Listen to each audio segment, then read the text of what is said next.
Conservation historian Cliff Gardne. Mr. Gardne, I think I saw him here earlier. Well, there he is. Okay, we come on up. We've got. Should I say that again? It's wherever you like. On our support materials, we had quite a bit of information that you supplied. I got through a good part of it, and so I guess we have 20. We allocated 20 minutes, to try to get through this. And so, why don't you go ahead and tell us about the history of Bighorn? I won't take 20 minutes. Okay. Thank you. I appreciate you inviting me in to speak here today.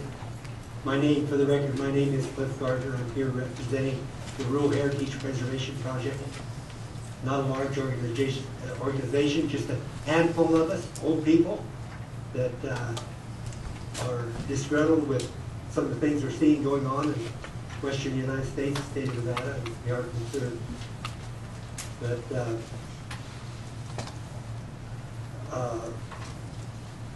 and what I'm going to present here, I'd like to say is a little bit controversial, but it's not meant to be directed at anyone particularly, but it's my way of bringing forward questions and hopefully will raise issues and further discussion. Some months ago, a document was submitted to the Nevada Department of Wildlife Office titled Rural Heritage Preservation Project, Finding of Facts, Historical, Scientific, and Economic Analysis. We ask officials to address and analyze our findings so as to determine possible misinterpretations. To this time, we have not received a response. I submitted the same document again to at your last Board of Wildlife Commissioners meeting. I am wondering how many of you have read it. The reason I ask is, if our findings are correct, it means nearly all of the policy that has been implemented by the Nevada Department of Wildlife over the years has been based on false assumptions. It means that much of what NDOW has been promoting during recent decades cannot be relied upon. It means that most of what is being taught in our schools of higher education today is based upon falsehoods, myth. NDOW says there may have been as many as 30,000 bighorn sheep within Nevada prior to the coming of white man. History says there were not. It has been alleged there were 2 million sage grouse scattered throughout the western United States prior to the coming of white men. History says there were not. NDOW says that market hunting, ranching, disease brought in by domestic livestock wiped out bighorn sheep that were here before the arrival of white man. History says such rhetoric is no more than false propaganda. History says the greatest thing to have happened to wildlife in the past has been the advent of settlement, ranching, and predator control. If you believe these findings are wrong, then please answer our challenge. Issues have been raised, first within the findings of facts document, and then by a challenge issued and printed within Nevada Rancher. If you are not aware of that challenge, which was printed within the Nevada Rancher, I am submitting a copy of the written challenge for your convenience here today. Again, we ask, if you believe our findings are incorrect, please take the time to answer our challenge. Show us where we are wrong. If you have failed to address the issues we have raised, we can only conclude that you fear the truth. I'd like to say, if I can, just a little bit about your last presentation with regards to protection of sage-grouse. It would be interesting, and I would recommend, before they go into a vast program for protecting sage-grouse, that a survey be done and monitoring be done on what's happened to the desert tortoise in southern Nevada. If the data that I've collected over the years is any indication, quite clearly what has happened is we've lost a great amount of desert tortoise in that area. And I would predict that if this program that was outlined by the gentleman just here a few minutes ago goes forward, we're probably not only going to further suppress a lot of our outdoor recreation that has been a tradition in the state of Nevada, and a lot of our economic activities such as ranching and mining and exploration for other minerals and so forth. But we're also going to be losing fish grounds. And I think there's a lot of data to support that position. And one of the things that came into mind, I've been quite familiar, a number of years ago, they listed the hunt cutthroat trout, and they were considered to be protected in the management plan throughout the state. And a lot of that effort, particularly in Elko County. And out of that effort, the old 7-inch ranch, the old 7S ranch, that was one of the largest in Elko County, used to run about 6,000 mother cows, was purchased. And in the period that followed, most of the management of that area where they ran previously was turned over to the Bureau of Land Management. And right up in the center of the Marys River drainage, they created a 14,000-acre riparian area, exclosure. And over on Key Creek, just a little bit to the east, over the next ridge to the east, they created 3 exclosures there, most of them approximately 2 miles long. And the experience I've had, I questioned in my mind whether the actions they were taking in this regard were actually benefiting the hunt cutthroat trout. So here, not too many months ago, I sent a FOIA request off to the Bureau of Land Management Office in Elko, asking for all the monitoring data of those hunt cutthroat trout with regards to that particular area. Well, that with regards to all the tributaries. And what I found was exactly what I thought I'd find. No monitoring. There's been no measure of the effects of that planning effort, which is quite odd for those of you who are familiar with the NEPA regulations that are very strict in governing all this planning process that you, Mr. Chairman, and this gentleman were talking about. There's strict requirements that monitoring be outlined in the plan and strictly followed in the years that follow. Because the main primary objective of NEPA is to make certain that actions come down through the agencies or at any level or in the private sector are not detrimental to wildlife. The greatest part of the mandate of NEPA is that when actions of any kind, even though there's been vast studies and et cetera, to determine what they should do in this thing, there should be the monitoring to make sure that the plans are not going the right way, wrong way instead of the right way. So here we have a situation. I'm sure if I sent off a Freedom of Information Act request to the officials in Clark County with regards to desert forest, I would get no data. And I know now I didn't get any data with regards to the horticultural trout in Clark County.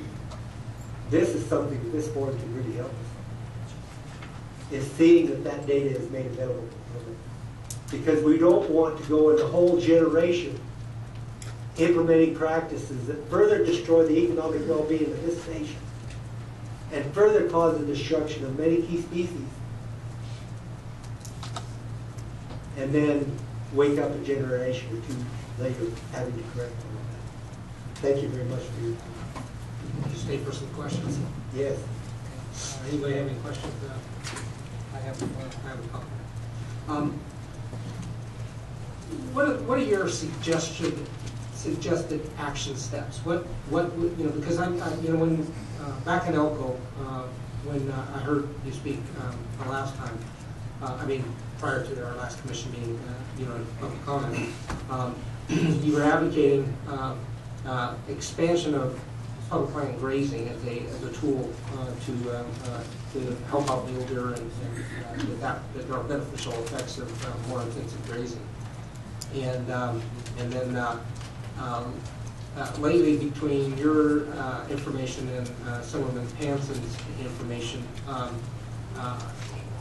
I get the feeling that, that in addition to that is the more intensive predator control is being one of the other tools. And so I guess, and I mentioned this back in Elko, when I look at the, any suggestion on public land grazing, ramping it up, in other words, getting back your suspended AUMs or whatever the goal is. How realistic in this day and age do you really believe that is, given what, who the current players are, and that the BLM, for instance, is dealing with organizations like the one out of Idaho who Western Watersheds, who challenges every single term permit renewal, right. And is really putting a lot of pressure on the BLM to go the opposite direction of what you're suggesting. And so that's one question I have on the public grazing suggestion. And then the other one on predator control. One of the things that because we over the last 3 years we've ramped up our predator control quite a bit, and they have a number of projects that are actually just kind of sitting there. And the reason they're sitting there is because Wildlife Service doesn't have the manpower to do it. And when I look at, I guess I can agree with predator control that if you were to do it on such a massive scale, like was maybe done in the past when we could use poisons and those kind of things, that you might actually see some very substantial effects, maybe on some deer populations. I think it'd have to maybe also be coupled with maybe some habitat issues, and that we can get them, some rain like we've been having the last few years. But I asked the question, how do you think we can possibly do that level of predator control, and what would the cost be? Because if we're only going to be doing it out of airplanes, and given the resources the Wildlife Services has, for instance, in the state of Nevada, when I see the results that have come out of our predator projects that we have right now, I'm just not seeing a lot of results. And so, I understand the concept of both of those things. I just do not see how realistic in this day and age they can possibly come up with any viable results. And so, if you could maybe what would your game plan be to make all this happen? Given the environmentalists. I think you're absolutely right. The vast majority of American people are bought into environmentalism as the answer. They think man is bad. It's being taught in the public schools, it's being taught in our universities. The rhetoric is on the media, on the national level and local level, it's everywhere. But that doesn't mean that that's going to be the popular thing forever. Man is ruled by fashion. And when I first started to become aware of the true effects of predator control was probably, 15 years ago. Maybe 20 years. A little bit, glibber, but 15 years ago. And when I first started going to meetings and proposing this sort of thing, boy, people were ready to throw their coffee cups and everything at me. Run me out. But things are changing. And it's like our economy. Right now, the American people might not be ready to buckle down and re-embrace a lot of the values that were implemented during the founding of this nation with regards to leisure-free economics and free enterprise. But if this economy keeps going south, you doggone betcha. We don't know what's going to be happening in 18 months or 2 years. People are going to be talking a whole different ballgame than they are today. And along with that, they're going to embrace some of these other things, and we're going to be amazed. Think about Germany.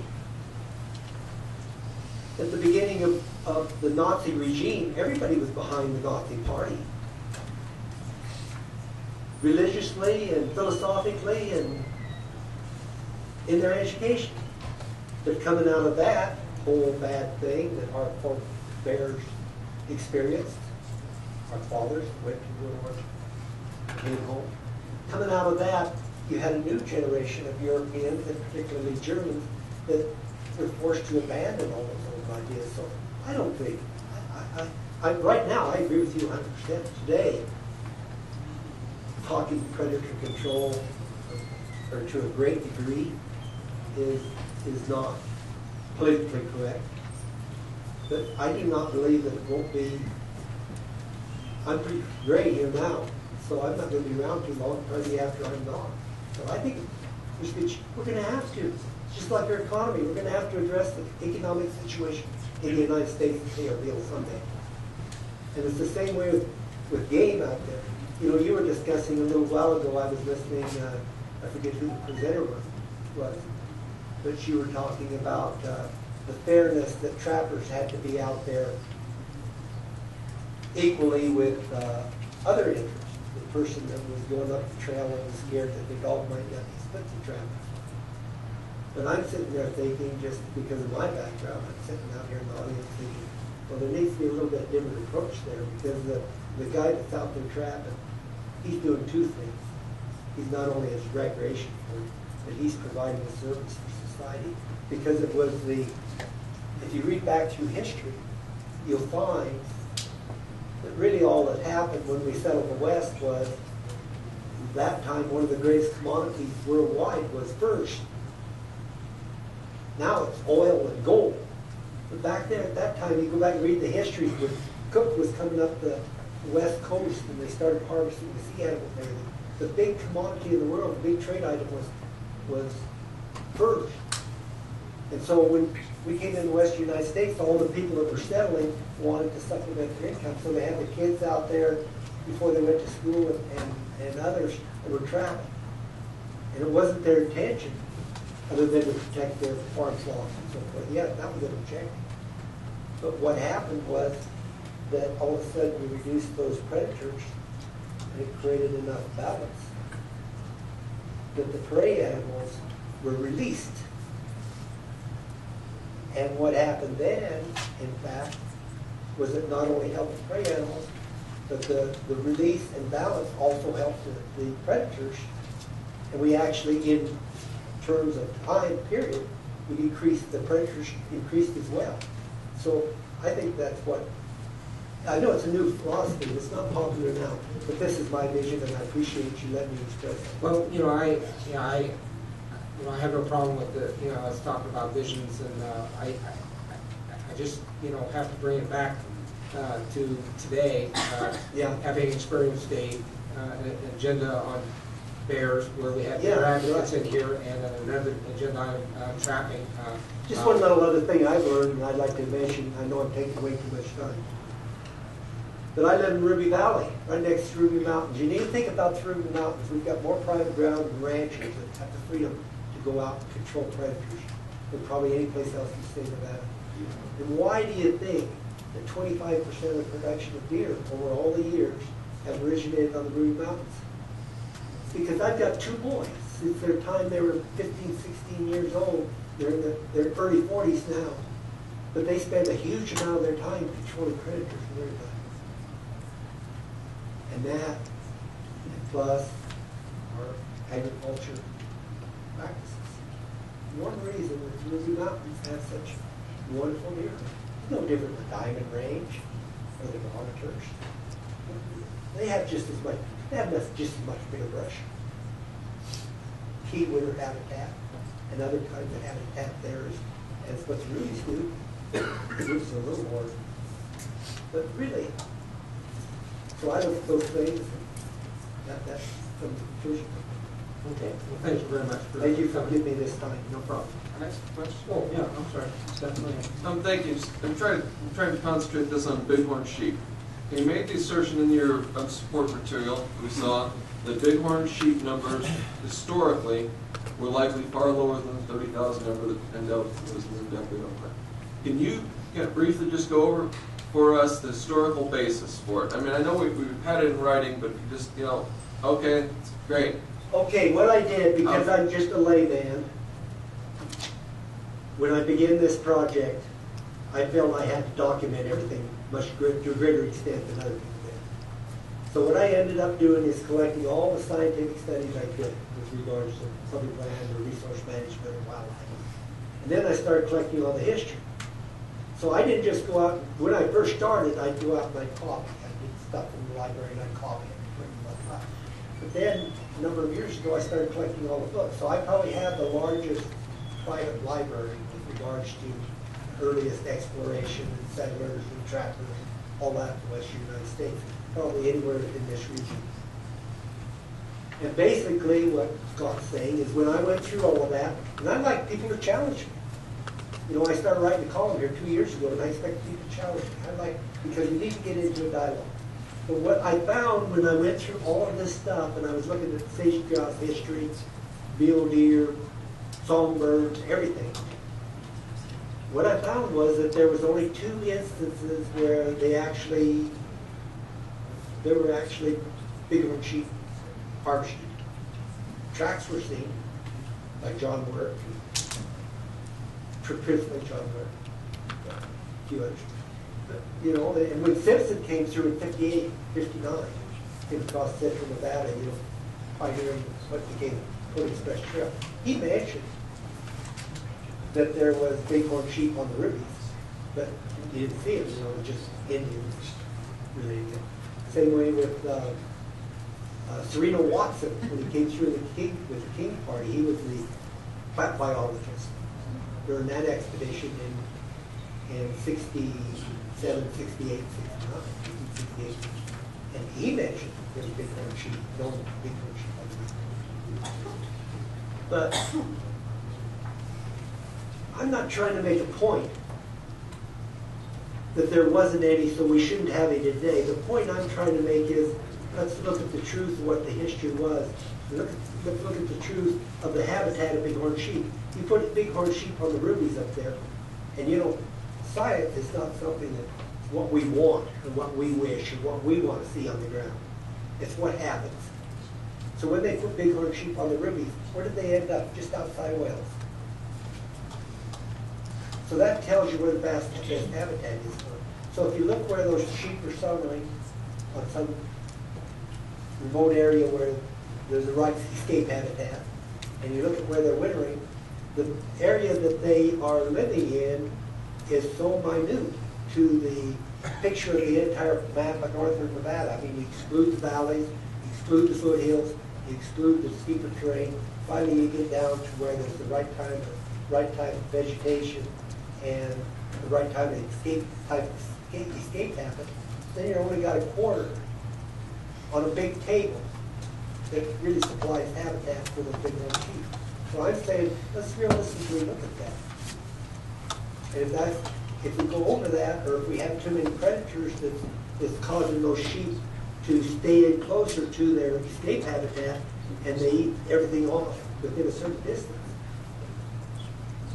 we should do 2 things maybe. Maybe we need to reduce the number of predators in that area if you want more sheep, but you need to realistically look at how much habitat there is actually there for those sheep and not try to build them up to 200 to 300 to 400. So the historical basis was you looked through all those old documents, correlated them, you found only a few instances of somebody actually seeing them and just a few instances of other people having seen their tracks and stuff, and therefore, and we're talking many numbers of documents. I know one thing that's interesting about Mr. Gardner is he made this publicly available on the internet at gardnerfiles.com. You can go and look up basically virtually all the old original documents of the old explorers, and you want to read their journals. They're there available for the public to read in one location. And from those documents you found how many actual sightings of those 2 actual sightings? John and Work's party killed 1 in the Wahi, probably just north of the Nevada line. And approximately how many sightings? And the only other real sighting was between Fremont in 46, I think it was, 1846. And some tracks, a few mentions of tracks. Well, yeah, John Work saw tracks at And from that, Pilot Peak, and then up there in Charleston, and then again over in Tuscaloosa. and so historically, when you say historically, think that likely they weren't 30,000 numbers or whatnot, that's because all these explorers, which were numbered, I mean, how many different explorers have these documents that are available that you've gone over? I mean, Gosh, all the I famous haven't ones. counted them, but, Dozens? oh no, oh no. I didn't realize. I mean, first you got the trappers, and they covered the country extensive. Then you have the explorers, like the King Expedition, and Fremont, and Powell, and Simpson, and those were scientific expeditions. They had scientists involved. Like when the King Expedition came through, they had Robert Ridgway was the avian biologist. Sharina Watson was plant biologist. The scientific terms used for vegetation was different at that time, but they used scientific names, and they went primarily across, kind of like the 40th parallel across Nevada, beginning here. And they documented how many sheep sightings and tracks? No, they only mentioned that somebody told them there were sheep. Those people, I mean, the ex-explorers. No, there's hundreds, and the people that came through Northern California, the Indians came and traded stuff for them, like up there, Cities of Rock Squats, or Rock Creek. So what I'm reading out of your writings is based upon all of those, possibly somewhere in the hundreds of different explorers that crossed the state, including many scientific expeditions, many of them that had biologists with them. Plus the trappers that went up every stream and every creek. That through all of that, they documented 2 sightings out of all those documents, and a few sightings, tracks, and a few people saying that they had seen them. From They were secondhand aware to- that they were present. There were some. There And were then some. from that came up with this assertion. Okay, that was, I just wanted to make, I know it was clear in the writing, but we haven't had that orally. But I don't want that information used to say that there shouldn't be bighorn sheep in Nevada. I think it's a wonderful thing that we have a variety of Which is sheep. pure history is pure history. Yeah, That's pure what history is I'm pure history, and maybe we're making a mistake. You're running some of the ranchers off. A lot of my friends have been put out of the cattle business, sheep business, because of present politics. And I your, really don't think it would be justified. and your challenge is that you'd like to have somebody else to pull up another one. It may be you're wrong on that. That was the challenge portion, right? Is Yeah, that- and I want to get into okay, a hey, dialogue. Like, maybe I missed, really here's appreciate 2, maybe I missed one. Okay. Yeah, and I guess, and I don't want, we got to get moving on to the next agenda, but I guess my response to any insinuation regarding the sheep, whether they were there or not in pioneer times, should not dictate our policy today with respect to lands that are managed under a multi-use concept where recreation is a big part of it, and that that sportsmen who want these species on the landscape, I think that that is really the key is for decision making is that if we can find suitable habitat, and we may have to generate some of that habitat with water projects and whatnot. I think that that's what sportsmen want, and they are a big player in this process. I've looked at this okay. The Department of Wildlife said this, and you guys are saying this, and be quite honest, my position is it's irrelevant. It's irrelevant to me because the way I look at this is that sportsmen have a right as a land use as a land user to be there and to as much as possible with a balance of the existing uses with ranchers. I have no intention to try to run anybody off, but I do believe that there's still a lot of habitat out there that we can look at. Oh yeah. And so anyway, I guess that's my comment on that. But okay, Mr. Gardne, thank you very much. Thank you for making me welcome. Oh, I'm sorry. Mr. Schwab. This is a little bit different, Mr. Gardne, but you were talking about the desert tortoise, and as you're aware, we've got a serious problem in southern Nevada, which also affects Arizona and California too, but really in southern Nevada because we've lost millions of acres because back in the 90s, the Natural Resources Defense Council came in and sued that said that the desert tortoise was endangered. They had it listed, and so all of a sudden we've lost millions of acres due to these areas of critical environmental concern. And so we've lost areas to hike and to hunt, and because of BLM has said, you know, you can't use these areas. And so, you were talking about desert tortoise, and BLM has said that, you know, they've been studying it for 15 years now, and they don't know whether the population is staying steady or losing or gaining. And you say that we're losing the desert tortoise. And in the process of all these areas being declared areas of critical environmental concern, we've lost the ranchers in some of the Basin now. There used to be 52 ranching families, now we're down to just, you know, one family. And I'd be interested in talking to you later. What's that? Information you have on that. How would I what? Any information you might have on the desert tortoise that I could use. I know the big enemy is a raven. Well, again, it's probably primarily predator control. Historically, it was the Indians and the hills and the coyotes. Yeah, well, you know, the raven is a big. Yeah, and then But that's we can't what do anything about it and they're starting to recognize it now. Yeah, because it's protected. But go back in that time, you know, I was talking primarily with regards to the history of exploration in the northern Nevada, northern part of the Great Basin. But there's a lot of history when the old Spanish Trail was being used. Okay, gentlemen, I think we got it straight. You find the same thing down there. I think we kind of strayed from our agenda item a little bit, so let's, Commissioner Sherman, in December, we're going to have our land use plan down in Vegas, with BLM. I don't know if this is something that's related to that, maybe we can talk about then, but and maybe tortoises are a different issue, for another agenda item. So, anyway. Okay, next agenda item.